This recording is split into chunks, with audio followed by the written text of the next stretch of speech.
ইংরেজিতে কারো দৃষ্টি আকর্ষণ করার ক্ষেত্রে আমরা কোন ইংরেজি বাক্যগুলো বলতে পারি? চলুন আজকে আমরা সেটা শিখব। আমরা বলতে পারি, এক্সকিউজ মি, শুনুন। ক্যান ইউ হেয়ার মি, আমার কথা শুনছেন? লিসেন টু মি, আমার কথা শুনুন।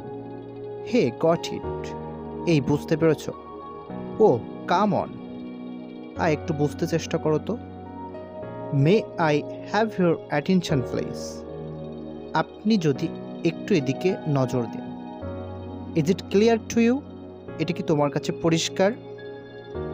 আর ইউ উইথ মি, আমার কথা শুনছেন তো? ডু ইউ ফলো মি, আমার কথা বুঝতে পারছো তো? ডু ইউ আন্ডারস্ট্যান্ড, তুমি কি বুঝতে পারছো? ডোন্ট ইউ হেয়ার মি, তুমি কি আমার কথা শুনতে পাচ্ছ না? সো এভাবে আমরা চেষ্টা করলে আমরা ইংরেজিতে কারো দৃষ্টি আকর্ষণ করার ক্ষেত্রে এই ইংরেজিগুলো বলতে পারি। So thank you very much for watching this lesson.